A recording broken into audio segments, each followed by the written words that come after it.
వారం ఇస్తున్నాము.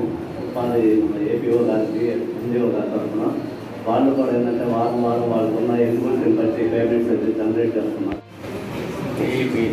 ఏ హౌసింగ్ గారు గ్రామ సభలో హౌసింగ్ సంబంధించి హౌస్ కట్టడానికి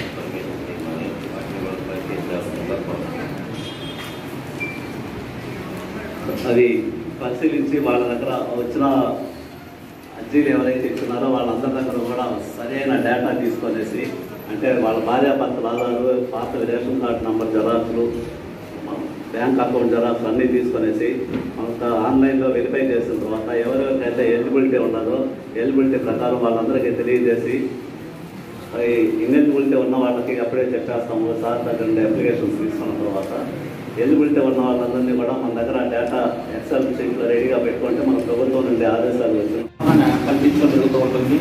ముఖ్యంగా ఈ మధ్య కలెక్టర్ గారు చెప్పినట్టుగా డయేరియా కంట్రోల్ ప్రోగ్రామ్స్ అనేవి నిర్వహించమని చెప్పేసి మనకి స్పష్టమైన ఆదేశాలు ఇచ్చి ఉన్నారు. అన్ని అంగన్వాడీ స్కూల్స్, ముఖ్యమైనటువంటి ప్రాథమిక పాఠశాలలు, రెసిడెన్షియల్ స్కూల్స్లో ఇక్కడ అన్నింటిలో కూడా ఇబ్బందులు లేకుండా ప్రభుత్వం మనకి జిల్లా అధికారులు మనకి ఆదేశించి ఉన్నారు. నాకు ఈ అవకాశం ప్రజలకి నమస్కారం. అధికారులు, పత్రికా విలేకరులకు నమస్కారాలు. ఈరోజు ప్రధానంగా క్వాలిటీ ఎడ్యుకేషన్ అనేది ప్రభుత్వ నినాదం.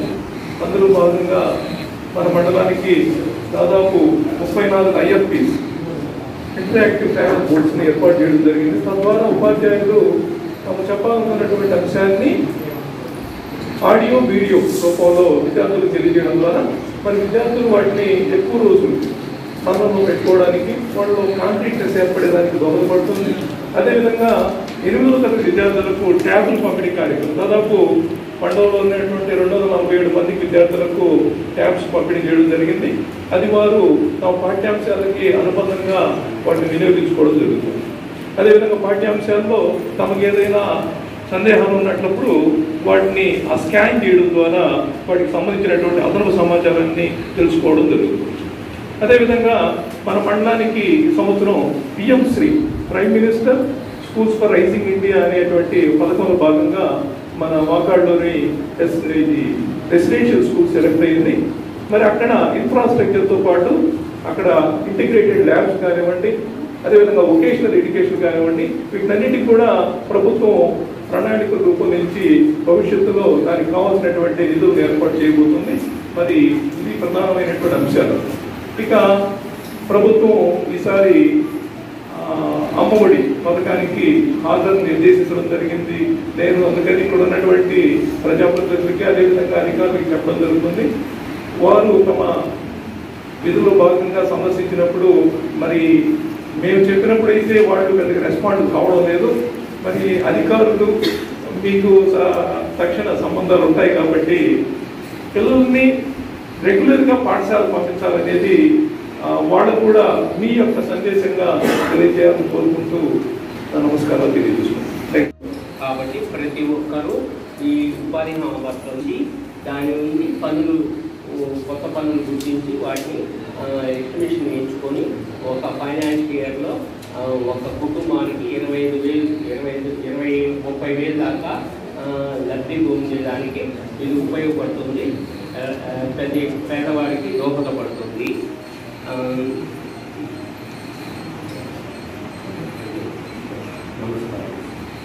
33 గ్రామ సంఘాలు ఉన్నాయి. అందులో ఈ ఆర్థిక సంవత్సరానికి 385 సంఘాలకి 50 కోట్ల బ్యాంక్ లింకేజ్ టార్గెట్గా ఇవ్వడం జరిగింది. ఈ 5 నెలల్లో 15 కోట్ల రూపాయలు ఇవ్వడం జరిగింది.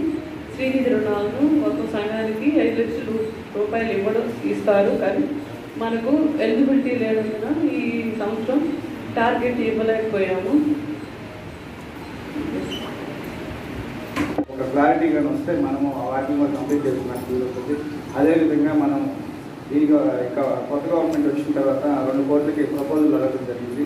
సీసీ రోడ్లు కానీ, డ్రైన్లు కానీ, అన్నిటి కానీ వాటిని కూడా ప్రపోజల్ రెడీ చేస్తూ ఉన్నాము. ఇంకా ఏవైనా కానీ రోడ్లు ఉన్నా కానీ పరంగా చూస్తే ఎక్కువ విలేజెస్, రెవెన్యూ విలేజ్లు దాదాపు 42 గ్రామ రెవెన్యూ విలేజ్లు ఉన్నాయి. ఈ గ్రామ రెవెన్యూ విలేజ్లో మీ సమస్యలు ఏమన్నా ఉన్నట్లయితే ఈ పోయిన 16వ తేదీ నుంచే మనకి గ్రామ సభలు నిర్వహించడానికి ప్రభుత్వం సంకల్పించింది. కానీ ఈ ట్రాన్స్ఫర్స్ ఉన్న మూలంగా కొద్దిగా డిలే చేసింది. ఇప్పుడు ఈ నెల 31వ తేదీకి ట్రాన్స్ఫర్లన్నీ కూడా కంప్లీట్ అయిపోవాలి. అంటే కొత్త వాళ్ళు రావడం, ఇక్కడ నుంచి ట్రాన్స్ఫర్ అయ్యి వేరే వాళ్ళు వెళ్ళిపోవడం, అట్లా అంత మొత్తం అయిన తర్వాత వచ్చే నెలలోనే మళ్ళీ మనకి గ్రామ సభలు స్టార్ట్ అవుతాయి. అప్పుడు రీసర్వే సంబంధించి దాదాపు 16 విలేజ్లు కంప్లీట్ అయి ఉన్నాయి. వాటిల్లో ఎక్కువగా సమస్యలు ఉన్నాయి. అవన్నీ కూడా గ్రామ సభల్లో ప్రతిరోజు మేము ఒక్కొక్క గ్రామ సభ నిర్వహించుకొని ఆ గ్రామ సభలో మీ ఏదైనా సమస్యలు ఉన్నట్లయితే అవన్నీ కూడా మీరు ఇప్పుడే మీ ప్రజలు, మీ గ్రామంలో ఉన్న ప్రజలందరికీ తెలిపి అవన్నీ రెడీ చేసుకుంటే ఎక్కడెక్కడ సమస్యలు ఉన్నాయో అవన్నీ కూడా మేము గ్రామ సభలో ఒక్కొక్క విలేజ్ ఒక్కొక్క గ్రామంలో నిర్వహిస్తాము.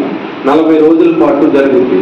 ఈ 40 రోజుల్లో అవన్నీ కూడా తీసుకొని మళ్ళీ అభివృద్ధి కార్యక్రమాలు మాత్రమే, కానీ మౌలిక సదుపాయాలు అనేది జీవనోపాధి కలిగి ఉన్న ప్రతి ప్రదేశంలో వాళ్ళ కనీస మౌలిక సదుపాయాలు అందించడం అనేది ప్రభుత్వానికి ఎంత మాత్రమైనా ఉందని ఈ సభాముఖంగా తెలియజేస్తున్నాను. ముఖ్యంగా వేరుశనగ పుచ్చ పెట్టిన ప్రదేశాల్లో కరెంటు సరిగా లేకపోవడం వల్ల పంట చేతికి వచ్చేసరికి వాటర్ లేకపోవడం వల్ల చాలామంది రైతులు నష్టపోతున్నారు. చాలాసార్లు ఈ సమావేశంలో తెలియజేశాము.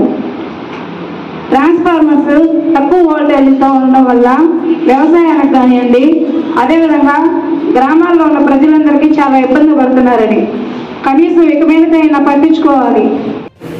ముఖ్య అతిథులుగా ఇచ్చేసినటువంటి మన ఎంపీ గారికి, ప్రధాన గారికి, అదేవిధంగా భక్తురెడ్డి గారికి, ఎంఆర్ఓ గారికి, ఎంపీడీఓ గారికి, జగన్మోహన్ గారికి, అదేవిధంగా ఉన్నటువంటి ప్రజాప్రతినిధులందరికీ, అదేవిధంగా మండల స్థాయి అధికారులందరికీ, విలేకరులకి నా ప్రత్యేక ధన్యవాదాలు తెలియజేసుకుంటున్నా. చాలా సంతోషంగా ఉంది. ఎందుకంటే ఇది ఈ గవర్నమెంట్ కొత్త ప్రభుత్వంలో ఇది మొట్టమొదటి సర్వసభ సమావేశం. అయితే ప్రభుత్వాలు మారుతుంటాయి, కానీ అధికారులు అనేది కొంత ఏ ప్రభుత్వం అధికారులు ఉంటే వాళ్ళ మాట వినకుండా ఏదైనా మీ దృష్టికి వచ్చిన సమస్య దాన్ని న్యాయబద్ధంగా ఏకపక్షం కాకుండా దాన్ని న్యాయబద్ధంగా విచారించి న్యాయంగా చేయాలని చెప్పి డిపార్ట్మెంట్ అందరూ అధికారులందరూ కూడా ఈ సభ ద్వారా కోరుకుంటున్నా. అదేవిధంగా నిర్మలం చెప్పినట్టుగా ముఖ్యంగా ఈ ఎలక్ట్రికల్ ప్రాబ్లం తీర ప్రాంతాల్లో ఎక్కువ ఉన్నాయి. ప్రతి గ్రామంలో ఈ సమస్య ఎలక్ట్రికల్ సమస్య ఉంది. అది ఎంపీడీఓ ద్వారా వాళ్ళు ఎవరు రాలేదు కాబట్టి మీ ద్వారా దాన్ని వాళ్ళ దృష్టికి తీసుకెళ్ళి దాన్ని త్వరితగతిన వెంటనే పూర్తి చేయాలని చెప్పి కోరుకుంటూ సెలవు తీసుకుంటున్నాను. ఇచ్చేసినటువంటి ప్రజాప్రతినిధులు, మండల స్థాయి నుంచి గ్రామ స్థాయి అధికారులు, మీడియా మిత్రులు అందరికీ హృదయపూర్వకమైనటువంటి వందనం, అభివందనం. ఈరోజు నూతన ప్రభుత్వం ఏర్పాటైన తర్వాత జరుగుతున్నటువంటి మొట్టమొదటి సమావేశం. ఈ సమావేశంలో మండల అధికార యంత్రాంగంలో కీలకంగా వ్యవహరించేటువంటి రెవెన్యూ శాఖ అధికారిగా, మండల రెవెన్యూ శాఖ అధికారిగా, ఈ మండల మ్యాజిస్ట్రేట్గా నూతనంగా విచ్చేసినటువంటి గౌరవ తహసీల్దార్ గారికి ఈ సర్వసభ్య సమావేశం తరపున హృదయపూర్వకమైనటువంటి స్వాగతం పలుకుతున్నాం, కృతజ్ఞతలు తెలియజేసుకుంటున్నాం. ఈరోజు అధికారులు, ప్రజాప్రతినిధులు ఇచ్చేశారు. వారి వారి యొక్క నివేదికలు, మండలంలో జరుగుతున్నటువంటి కార్యక్రమాల గురించి తెలియజేయడం జరిగింది. నేను ఈ సభ ద్వారా ఇక్కడికి విచ్చేసినటువంటి అధికార యంత్రాంగానికి మనవి చేస్తున్నాం. ప్రభుత్వాలు వస్తూ ఉంటాయి, పోతూ ఉంటాయి. ఒక 5 సంవత్సరాల కాలానికి ఎన్నిక కాబడతాయి. రాజకీయ అన్ని ఒక రాష్ట్ర ప్రభుత్వం కానీ, కేంద్ర ప్రభుత్వం కానీ వాటికి ఏ విధమైనటువంటి ప్రతిపత్తి ఉంటుందో అదేవిధంగా స్థానిక సంస్థలకు కూడా గ్రామ స్థాయిలో గ్రామ పంచాయతీ, మండల స్థాయిలో మండల పరిషత్తు ఇవి నిర్వహిస్తూ ఉంటారు. కానీ అధికార యంత్రాంగం అనేటువంటిది శాశ్వతమైనటువంటిది. భారత ప్రజాస్వామిక వ్యవస్థలో ఈనాడు 4 వ్యవస్థలు పనిచేస్తాయి. ఒకవైపు లెజిస్లేచర్ పనిచేస్తుంది, కేంద్ర ప్రభుత్వంలో పార్లమెంట్ ఉంటుంది, కేంద్ర ప్రభుత్వం ఉంటుంది, రాష్ట్రంలో రాష్ట్ర ప్రభుత్వం ఉంటుంది, శాసనసభ్యులు ఉంటారు, అసెంబ్లీ ఉంటుంది. అదేవిధంగా జిల్లా పరిషత్ జిల్లా స్థాయిలో స్థానిక సంస్థలు ఉన్నతమైనటువంటిదిగా, అదేవిధంగా మండల స్థాయిలో మండల పరిషత్తు, గ్రామ స్థాయిలో గ్రామ పంచాయతీ. ప్రత్యేకంగా రాజీవ్ గాంధీ గారు ప్రధానమంత్రిగా ఉన్నప్పుడు స్థానిక సంస్థలకు స్వయం ప్రతిపత్తి ఇవ్వాలి, స్థానిక సంస్థలకు నిధులు ఇవ్వాలని 73వ రాజ్యాంగ సవరణ ద్వారా ఒక స్వయం ప్రతిపత్తి గ్రామ స్థాయిలో ఉండేటువంటి గ్రామ పంచాయతీలకు కానీ, మండల స్థాయిలో ఉండేటువంటి మండల పరిషత్తులకు కానీ ఇవ్వడం జరిగింది. ఆ తరువాత జరిగినటువంటి కార్యక్రమంలో భాగంగా కేంద్ర ప్రభుత్వం నుంచి నేరుగా పంచాయతీలకు కానివ్వండి, మండలాలకు కానివ్వండి, జిల్లా పరిషత్తులకు కానీ నిధులు ఇవ్వడం, వారి పరిధిలో ఉండేటువంటి స్థానిక సమస్యల పరిష్కారం కోసం వాళ్ళు ప్రయత్నం చేసేదానికి ఒక వెసులుబాటు, వారి స్థాయిలో వాళ్ళకి గౌరవ ప్రోటోకాల్ ఉంటుంది, వారి యొక్క బాధ్యతలు ఉంటాయి. మధ్యలో ఒకరి బాధ్యతలో ఒక వేలుబాటం అనేటువంటిది ఉండదు. ఇది రాజకీయంగా జరిగేటువంటి ప్రక్రియ. ఇక సెకండరీ దానికి రాష్ట్రంలో రాష్ట్రాలకి, మండల స్థాయిలో మండలాలకి, గ్రామ స్థాయిలో పంచాయతీలకి వాళ్ళు ఏదైనా కీలకమైనటువంటి విధాన నిర్ణయాలు తీసుకుంటారు, ప్రభుత్వ పరంగా రావాల్సినటువంటి అభివృద్ధి కార్యక్రమాలు తీసుకువస్తారు. రెండవ ముఖ్యమైనటువంటి విధి నిర్వహణలో ఉండేటువంటిది అధికార యంత్రాంగం శాశ్వతమైనటువంటిది. ఇది 5 సంవత్సరాల కాంట్రాక్ట్ ఉంటుంది వాళ్ళకి. ఎన్నికల నుంచి ఎన్నికల వరకు ప్రజలు మ్యాండేట్తో ఎన్నికైనటువంటి వాళ్ళు వాళ్ళ ప్రజల అవసరాలకు అవసరమైనటువంటి ఒక విధానాల రూపకల్పన చేస్తారు. కానీ కీలక భూమిక వహించేది ఎగ్జిక్యూటివ్. ఈరోజు అధికార యంత్రాంగం పదవిలో చేరినప్పటి నుంచి రిటైర్ అయ్యేదాకా ఏ ప్రభుత్వం అధికారంలో ఉన్నా ఈ అధికారులు అనేటువంటిది శాసనం. ఏదైతే ఈ లెజిస్లేచర్ ఈ విధి విధానాలు ఇస్తుందో దాన్ని న్యాయబద్ధంగా ప్రజలకు అందించేటువంటి కీలకమైనటువంటి భూమిక ఈ ఎగ్జిక్యూటివ్ చేస్తుంది. ఉన్నటువంటి పదవుల్లో ఏదో 10 రూపాయలు జోబీలో పెట్టుకునేటువంటి వ్యక్తులు నాకు తెలిసి ఈ మండలంలో ఈ టీంలో ఎవరు లేరనేటువంటి అభిప్రాయం దృఢంగా నేను నమ్ముతూ ఉన్నాను. ఈ విధంగా జరుగుతున్నటువంటి పరిస్థితుల్లో ఉప ముఖ్యమంత్రి గారు చెప్పారు, స్వయం ప్రతిపత్తి కలిగినటువంటి స్థానిక సంస్థలకు గౌరవానికి ఎక్కడా భంగం కలిగించమని. గతంలో పాఠశాలల్లో ఆగస్టు 15వ తేదీ జాతీయ పతాక ఆవిష్కరణకు స్థానిక సర్పంచ్నో ఎంపీటీసీనో పిలిచేటువంటి సాంప్రదాయం ఆనవాయితీ కొనసాగేది. కానీ రాత్రికి రాత్రి ఒక జీవో వచ్చింది. స్థానిక సంస్థల ప్రజాప్రతినిధులతో నిమిత్తం లేకుండా మీరు స్కూల్ మేనేజ్మెంట్ కమిటీ వాళ్ళ చేత వాళ్ళు కూడా ప్రజాప్రతినిధులుగా అక్కడ ఎన్నికైనటువంటి వాళ్ళు కాదనడు, కానీ వీళ్ళని పిలిచి వీళ్ళకి ఇవ్వాల్సినటువంటి గౌరవం దక్కలేదేమో అనేటటువంటి భావన. ఒకవేళ ఎస్ఎంసీ చైర్మన్ హాజరు కాకపోతే ప్రధానోపాధ్యాయుడి దగ్గరైనా జెండా ఎగరేయమన్నారు, కానీ స్థానిక ప్రజాప్రతినిధులకు ఆ గౌరవం ఎందుకు ఇవ్వలేదో నాకు అర్థం కానటువంటి పరిస్థితి. అంటే ఆయన అనుకున్నటువంటి కార్యక్రమాలకు భిన్నంగా జరుగుతుందేమో అనేటువంటి ఆలోచన నేను మనవి చేస్తున్నాను. ఈ మండలంలో ఉండేటువంటి ఎన్ఆర్ఈజీఎస్ కేంద్ర ప్రభుత్వం నుంచి నిధులు వస్తాయి. కేంద్ర ప్రభుత్వం ఒక మంచి ఆలోచనతో పేదవాడికి పని కల్పించాలనేటువంటి ఆలోచనతో యూపీఏ ప్రభుత్వం మన్మోహన్ సింగ్ గారి నేతృత్వంలో 1000 కోట్ల రూపాయలు భారతదేశంలో పేదవాడికి కూడా భుక్తి రావాలంటే పని లేనప్పుడు 100 రోజులు కనీస పని దినాలు కల్పించాలి, కనీస వేతనం ఇవ్వాలనేటువంటి ఆలోచనతో ఏర్పడినటువంటి గొప్ప కార్యక్రమం ఈ నరేగా అనేటువంటి కార్యక్రమం. ఈ కార్యక్రమం మండల పరిషత్ ఆధీనంలో ఉంటుంది. ఎంపీడీఓ గారు దీనికి నాయకత్వం వహిస్తారు, మండల స్థాయి అధికార యంత్రాంగం. ఈనాడు జరుగుతున్నది 5 సంవత్సరాలు ఏం జరిగింది, ఈనాడు జరుగుతున్నటువంటిది ఆలోచించమని చెప్పి అడుగుతున్నాం. ఈరోజు నరేగా కార్యక్రమాలు స్థానిక సర్పంచులతో నిమిత్తం లేదు, స్థానిక ఎంపీటీసీలతో నిమిత్తం లేదు, ఎవరు వస్తున్నారో తెలియటం లేదు, ఎవరు కార్యక్రమాలు చేపిస్తున్నారో ఒక కొత్త సాంప్రదాయానికి ఈనాడు తెరతీస్తున్నారు. ఇవి మంచి పరిణామాలు కాదని చెప్పి సవినయంగా నేను మనవి చేస్తాను. నరేగా యాక్ట్లోనే ఉంది, స్థానిక సంస్థల ప్రజాప్రతినిధుల ద్వారా ఒక పంచాయతీలో ఏదైనా నరేగా ద్వారా ఒక కార్యక్రమం చేపట్టాలంటే గ్రామ సభ స్థానిక సర్పంచ్ అధ్యక్షతను జరగాలి. స్థానిక గ్రామ సభ ఏదైతే తీర్మానం చేస్తుందో, ఎక్కడైతే ఏ కార్యక్రమం కావాలో గ్రామ సభ ఆమోదం తీసుకోవాల్సినటువంటి అవసరం ఉంది. ఈనాడు అవి జరగటం లేదనేటువంటి బాధ కలుగుతుంది. ఎందుకు చెప్తున్నానంటే ప్రభుత్వం చెప్తూ ఉంది స్థానిక సంస్థల ప్రజాప్రతినిధులు గౌరవిస్తామని చెప్పి. ఈరోజు నిన్న జరిగినటువంటి గ్రామ సభలు జరిగినాయి రాష్ట్ర వ్యాప్తంగా.